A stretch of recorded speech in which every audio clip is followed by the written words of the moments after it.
Let's determine the appropriate wire size for a 15 kilovolt-ampere transformer supplying a 100 amp lighting panel, given a 480 volts three-phase supply and a 300-foot distance from the disconnect to the transformer. Firstly, calculate the load current. Current equals power divided by voltage.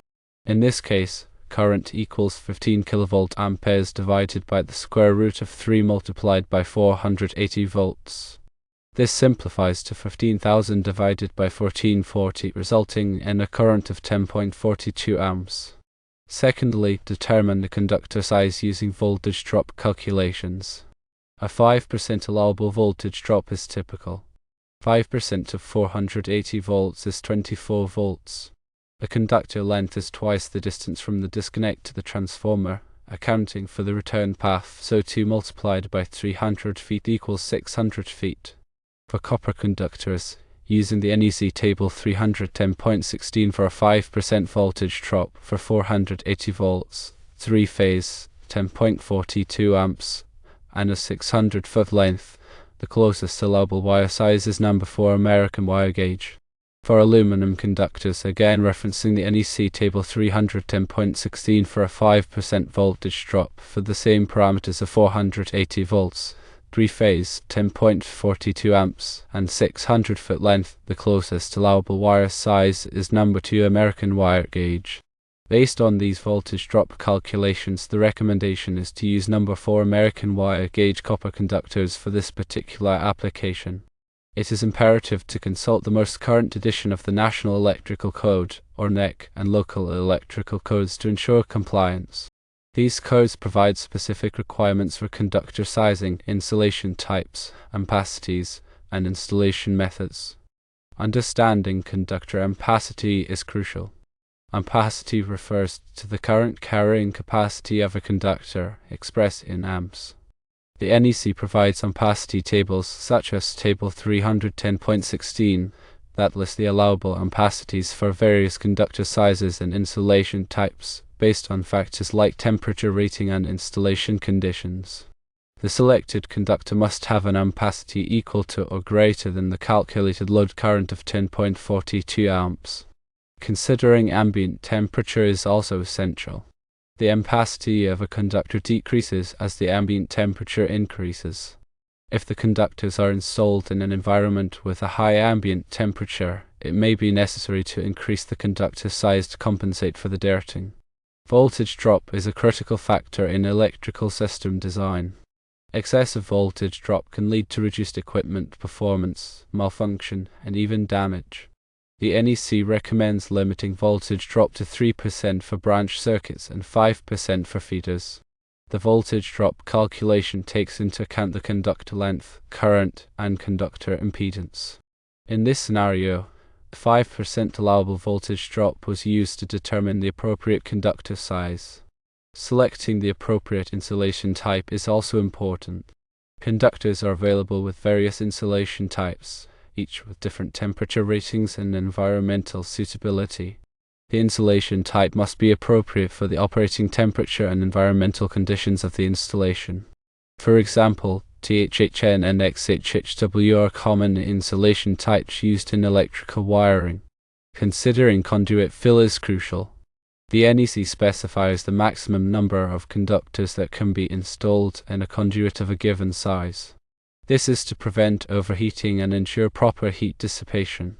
The conduit fill calculations take into account the conductor size, insulation type, and conduit type. Ensuring proper grounding is paramount for safety. A grounding conductor provides a low impedance path for fault current to flow back to the source, tripping the overcurrent protective device and preventing electrical shock. The size of the grounding conductor must be in accordance with the NEC requirements. The overcurrent protection is another critical aspect of electrical safety.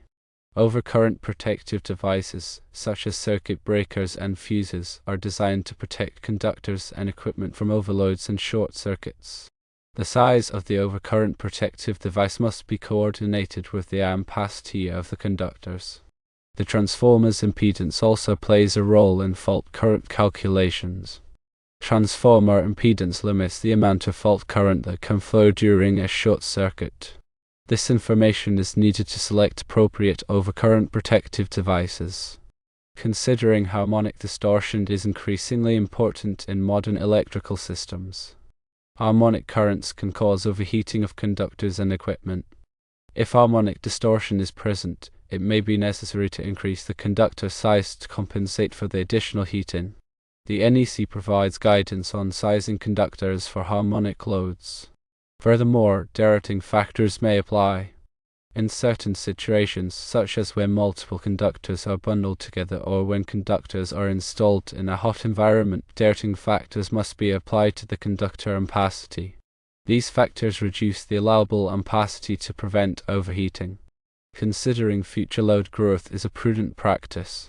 Electrical systems should be designed with some spare capacity to accommodate future load increases. This can avoid the need for costly upgrades later on. It's also vital to perform a thorough load calculation. This involves determining the total demand of all connected loads. The load calculation is used to size the service entrance conductors, overcurrent protective devices, and other electrical equipment. Moreover, coordination studies are essential for large electrical systems. A coordination study ensures that overcurrent protective devices are properly coordinated to minimize the extent of outages. This involves analyzing the time current characteristics of the various protective devices. Additionally, short-circuit studies are necessary to determine the maximum fault current that can occur at various points in the electrical system. This information is used to select appropriately rated overcurrent protective devices and equipment. Regularly inspect and maintain the electrical system. This includes checking for loose connections, damaged insulation, and other potential problems.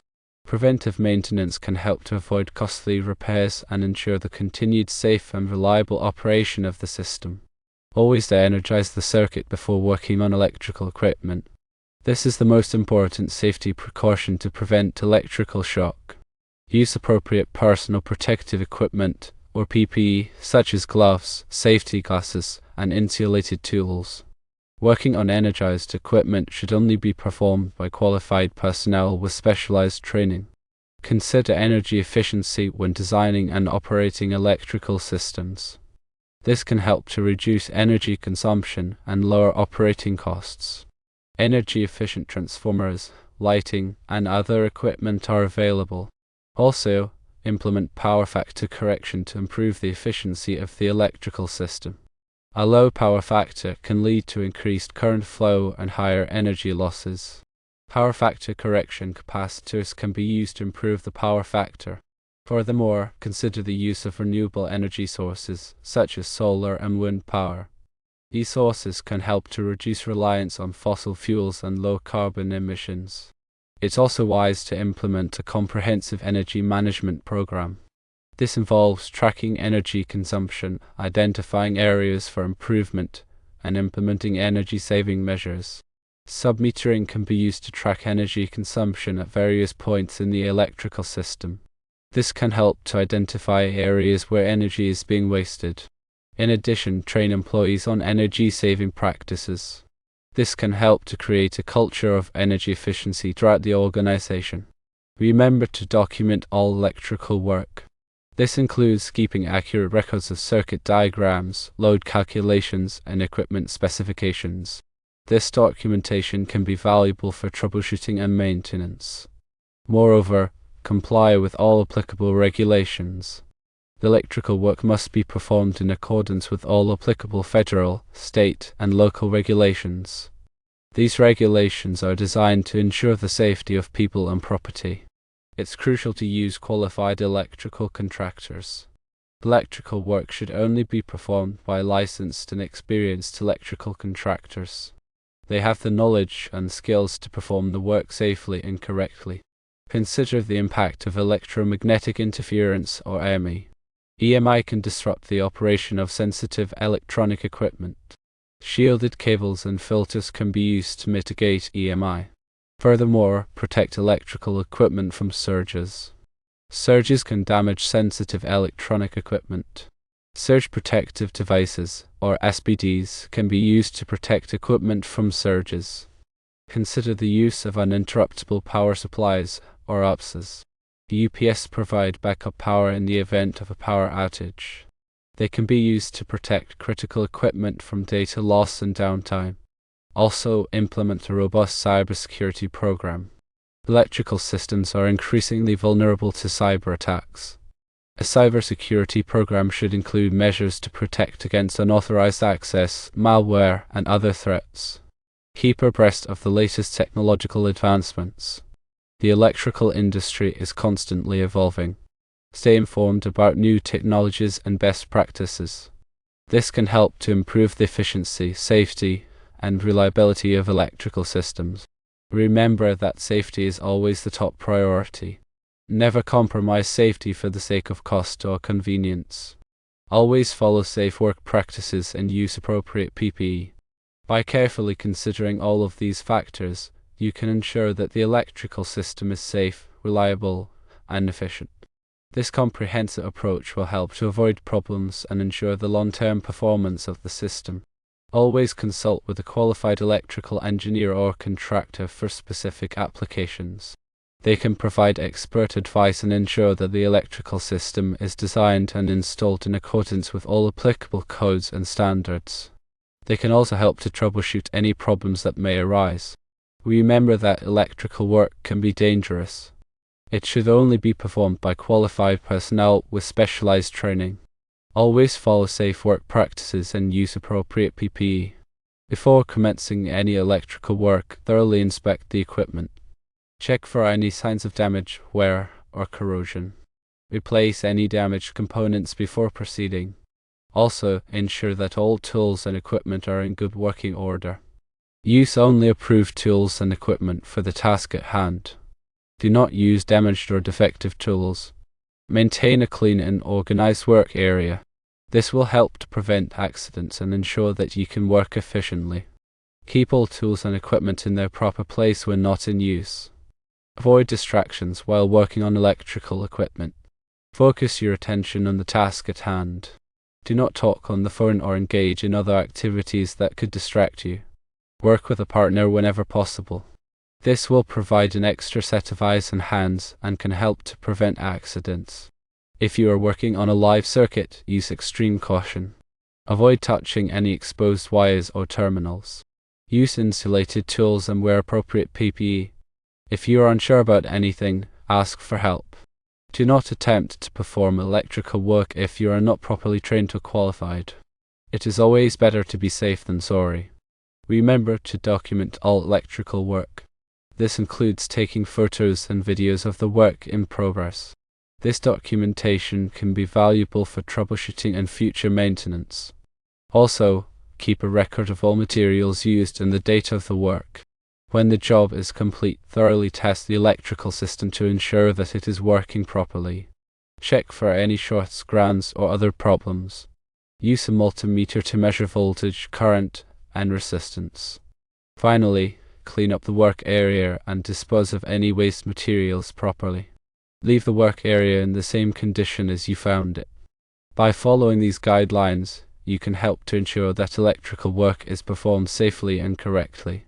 This will protect you, your coworkers, and the public from electrical hazards.